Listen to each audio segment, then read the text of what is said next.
E311. So I'm Ken Levine. I'm the creative director of Irrational Games. And you know, we've been doing a lot of press for BioShock Infinite recently. And I did an interview a few months ago. And I kind of tend to speak my mind in interviews. And in this interview, let's just say I expressed some skepticism about the very concept of motion control.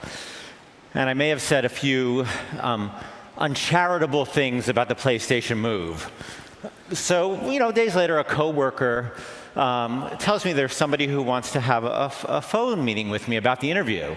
I'm like, oh, okay, who is it? They said Sony. And, you know, I was like, oh, great, I really want to have this conversation. And, you know, I took the meeting, and I expected, you know, a lot of like you know, gnashing of teeth and nervousness. And instead, what they said is, they said, Ken, look, we want to make you a believer. And I was like, look, dude, Irrational, you know, we don't do like, you know, that. You know, that's not our thing. You know, we don't do that, and we don't do that. You know, we do this. You know, we do core games. You know, DualShock stuff. And then they said something that struck a chord with me. They said, you know, we're not talking about this or that. What we're talking about is removing this barrier of entry that people who love your story and love your worlds, who love the idea of BioShock, but they just can't get their head around this. What if they could play your game? What would you wager if you could get those people on board to try your game as well as your core audience without sacrificing anything? And I said, look, I tell you what I won't wager is I won't wager these people.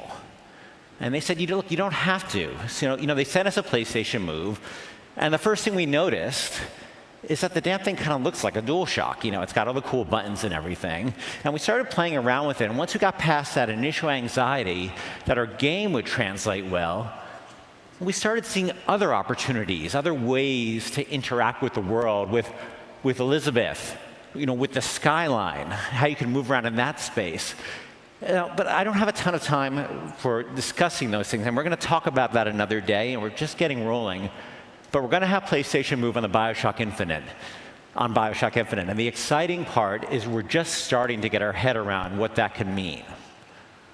And before I go, you know, there's another game we've been thinking about for a long time. It's a bit of a pet project of Irrational's, and it's set in the BioShock universe.